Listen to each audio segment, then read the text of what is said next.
I'm Karen from Countyfairgrounds USA, countyfairgrounds.net. Welcome to today's podcast. Do I have the John Parker of Stuntmasters on the line with me? Yes, I'm John. Thank you for giving me a call.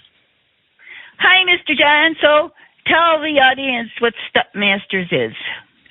Stuntmasters is primarily an action sports entertainment company. We put on shows with BMX, skateboard, inline skate, and scooter pros. But we're also just a generally fun group of people that like to do events that bring crowds together for excitement and, of course, always a laugh or two. You've been at this for quite a while, haven't you? Oh, yeah, pretty much my whole life. I started riding BMX when I was 13, just playing around doing tricks. I actually wrote a book about that I'll send you a copy if you'd like. But just discovering my passion, my main reason for getting out of bed every morning. And been doing it ever since. Still ride a little bit. Toured, did the X Games for a decade. Toured with Tony Hawk and Matt Hoffman for about 5 years. Performed all over the world. Had a Guinness Book of World Record for a while. And then I started the Stuntmasters so I could bring my show to audiences big and small of all ages mostly around the country. I have to ask how you did with COVID. I stayed indoors. Surprisingly well, considering I actually put together a show with a ramp on the front of a golf cart, the takeoff, and then the landing I towed as a trailer. So we did some community shows around, mostly throughout Texas, a little bit Denver, a couple in Phoenix, where we towed the ramp through neighborhoods and did a show for just about 15 to 20 people spread out every couple blocks. So we do these short shows, like 2 or 3 minute shows throughout neighborhoods, so nobody ever congregated. There was never a big crowd, but a lot of people saw the fun. Yeah, that sounds like fun. There's so many fairs and entertainers and vendors that had such a really hard time. But things are starting to improve a little. Yep. Keep our fingers crossed. Booked the fair in Northern California for next month. Last minute. Just now booked it for August. Name of fair? It's the SAP Center Fair put on by Thrillville. So, you didn't have very many bookings then during the COVID season, say, like at fairgrounds and festivals, did you? No. I hate to say zero, but pretty close to zero. Yeah. How many people work with you? Well, right now it's just me and one other person working with the company, but I actually work with riders all over the world. So there's about a base core of about 20 performers between BMX, skateboard, inline skate, and some scooter guys that I work with. A couple of different MCs. But we try to work with not only the best riders, some of the current X Games riders, but also guys that like to perform, like people that really enjoy showing off and being part of a crowd, Because some guys, they like riding or skating, but they're not really into the show part of it. The guys we work with are show-offs, basically. Okay, now I have to ask the inevitable question. It looks kind of dangerous. Haven't we had accidents? Constantly.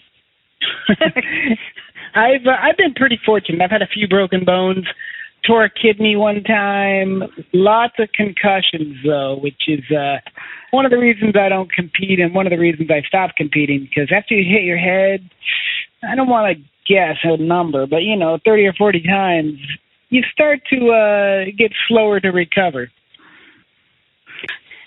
Your mother must have had something to say. If you started doing this when you were younger, didn't your mother have anything to say? Yeah, it's odd because I remember early on my mother was definitely concerned with my riding, but she got me a full face helmet, big old motorcycle helmet right away. And I remember originally she was very concerned, always told me to play it safe and be careful. But I remember after I started touring and traveling and competing, I was at home one day and I did a big old backflip on my ramp. And the first thing she said was, "That wasn't very high." So she changed her tune after a while. Yeah? Did she go and watch your shows? Yeah, she still comes and watches my shows whenever. I mean, I don't ride in every show anymore. I do a lot of the announcing and, of course, the booking and interviews.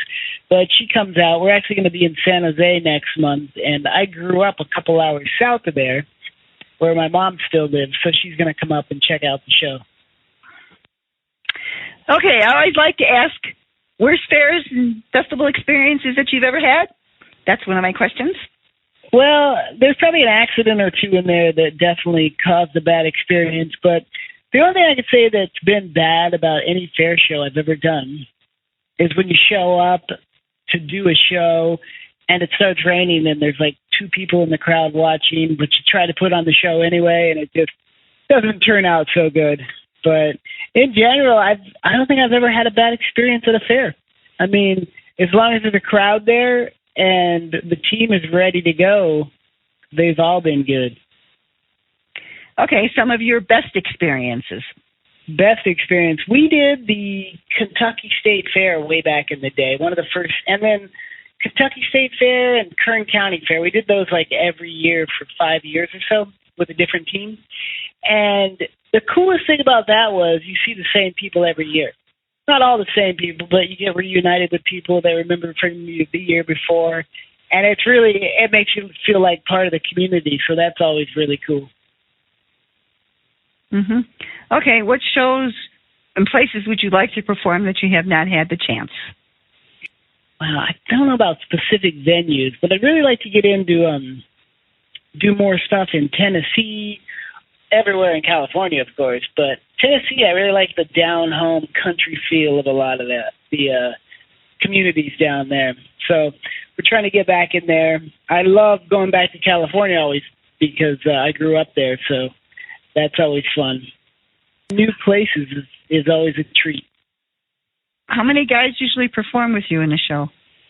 A typical, and our shows are not typical, but usually we have between 4 and 5 performers.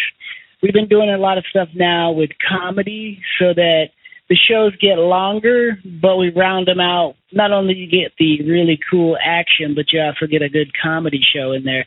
So we've been adding an extra guy in there occasionally. So how long usually is an event show? Well, each of our shows, depending on how many we do a day, they range from 20 minutes to 40 minutes. If we do a shorter show, we stretch it out. We make like an almost 40, 45-minute show with autographs and everything afterwards. It could be an hour-long event. Those are kind of cool because you get to round the show out. You get to tell a story. It's almost like a sit-down theater act. So those are really cool. But a lot of times for fairs, they want to keep it fast-paced and the crowd's coming in and out, so they're about 20 minutes long. So you guys have to be pretty physically fit to do this, right? Oh, definitely. I mean, you can't ride or skate all day long and not be fit. Do you have any kids? Yes, I have a 17-year-old son and a 13-year-old daughter. Mm-hmm. Do they do this? They both tried. They both put in a few.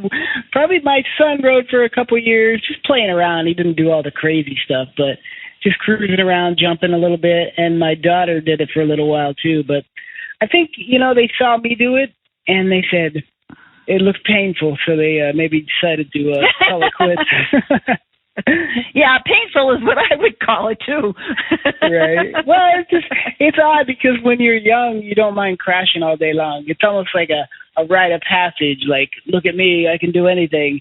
And then as you get older, it starts catching up, and you're like, hey, maybe I don't like wrecking my brains out so much anymore. Well, I hope you have a better season. So now I have to ask you, how do venues contact you if they're interested in booking you?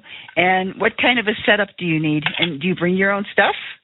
Oh, yeah, we bring all of our own stuff. We have a few different setups, so we're super flexible on setup location. We can set up, depending on which event you want, which show you get, we can set up anywhere, grass, dirt, pavement. Normally we set up on a pavement that's about 40 feet by 120. That's like an ideal setup if you got that much. It leaves a good buffer zone between us and the audience. And then as far as connecting with me, we are the Stuntmasters, so you can find us at stuntmasters.net. and all my contact info is there. Okay, Mr. Parker, do you do anything else? I'm curious besides this, because this does seem a little dangerous to me. Right. Well, we do a lot. I've written a couple children's books that I work with.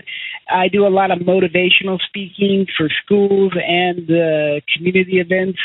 Done a couple colleges, just talking about, finding your passion and your purpose in life and putting it to work.